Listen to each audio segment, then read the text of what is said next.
So after getting, I believe, one skill point is when you are able to idle back to the dilapidated temple, talk to the sculptor, and get the other text, which I believe is the shinobi text, which is how you get Mikiri counter, which should probably be the first skill you buy. It's 1 to 2 skill points, I believe, but it's the one that you want in this game. You also want ascending and descending carp and a couple of other skills, but for now, just Mikiri counter. So here on new game, you can just run up and activate the bull, and the bull will run out and kill these guys by just trampling them. They'll just run over them and kill them. After a new game, that's not the case. So what I do is I just bait them out and kill them, because you don't want to have to try and juggle 2 enemies plus the bull. Because even though the bull will aggro to them, they will not aggro to the bull, and they will just come to you.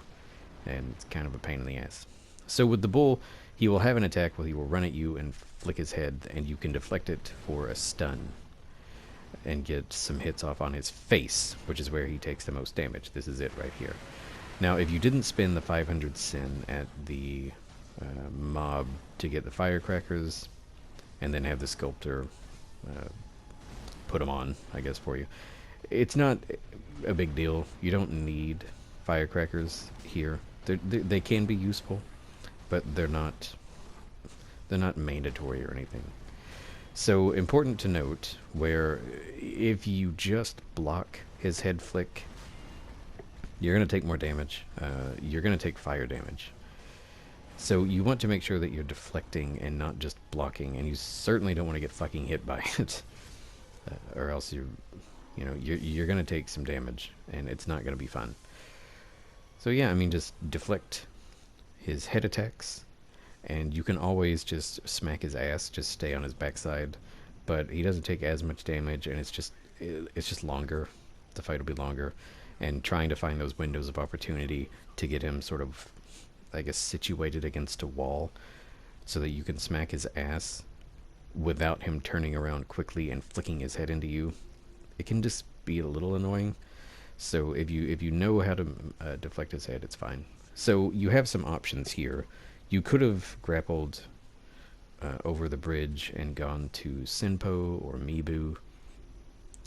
If you take the Mibu path, you're going to run into some gourd seeds, some prayer beads. You're going to have to fight snake eyes, which, may be even harder than Genichiro. I don't know. If you go to Senpo, you can go all the way to the end of Senpo, right up to where you go fight folding screen monkeys, but you can't fight them yet. You have to beat Genichiro. I think there's a gourd seed right there in that chest. I'm not going to show where all the gourd seeds and prayer beads are or anything like that. I'm not going to do that. I don't know that having everything is necessary on your first run. I'm just kind of showing you how I do my stuff. So here we're just going straight to Genichiro, which may or may not be stupid.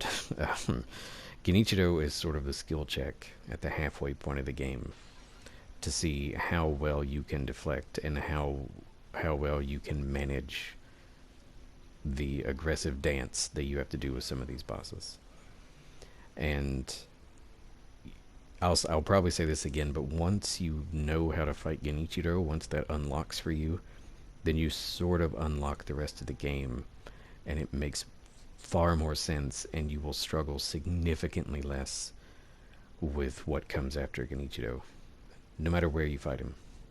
There are some bosses where this doesn't apply necessarily, maybe the first phase of Guardian Ape, or maybe the entire Demon of Hatred fight, but by and large, if you know how to fight Genichiro, you're going to be just fine. So Jinsuke, I don't do a perfect job here or anything with these deflects, but Jinsuke is really teaching you how to deflect. So once you see the hilt shine, you know that he's about to attack, and you will deflect twice, and you will destroy his posture bar. Again, I don't claim to be a fucking master here, so you may see me make a couple of mistakes. It's fine. Now, he does have 2 perilous attacks. He has a thrust that you can Mikiri, and a sweep that you can pounce right here. He doesn't have a huge posture bar, but what he lacks in posture, he makes up for in huge damage and speed. So you have a mini boss here who is trying to teach you how to deflect quickly. You're you're taught about lightning reversals and given the eel liver, which in my hundreds of fucking hours in this game on 2 consoles, I've never fucking once used an eel liver. um, and they have a Gokon, which reduces posture damage. So right here in this little area, this whole area is concerned with deflecting, posture damage, and lightning. This should tell you something about what's about to happen. Maybe. Maybe. And again, you do not have to follow this route, this path of going straight to Genichiro. It's not the smartest way to play. It is a challenge. And you really have to be somewhat decent with deflects, or you have to be ready to learn by dying over and over again to Genichiro. Which isn't a bad thing, as long as you don't get easily frustrated. So he will open with the arrow and the swipe. So you have to pay attention to the audio here. You will hear the different clang, and that means that he has deflected your attack, and now he's about to attack, which means you now need to start deflecting. And when you deflect his attack, now you can start attacking, depending on what you see that he's about to do. In the first phase, he has the thrust perilous, which you should always Makiri.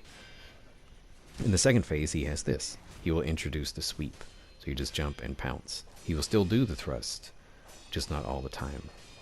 And this little flurry that he does right here is really good for building up his posture. Speaking of his posture, it reduces somewhat quickly if his health is not near 50% or 60% down. So you really want to be aggressive to keep his posture meter kind of where you want it and filling, unless you want the fight to just drag on. If you want it over quickly, you really need to be aggressive. And the third phase, I think, is the easiest of all of them, because he introduces lightning reversals, which fucking destroy his health and his posture. He will always open with this, Makiri, and then just start punishing. So here, if you land the reversal, L1, R1, you look at his health and look at his posture. I mean, it's demolished. And in this phase, he still has the sweep and the Makiris, or not the Makiris, the thrusts that can be Makiri'd. He still has both of those, like here. So if you got through those in the first two phases, you should be comfortable with them in this phase. He still has the flurry attack, which is really good for building his posture. And yeah, it's over. So again, you do not have to follow this path.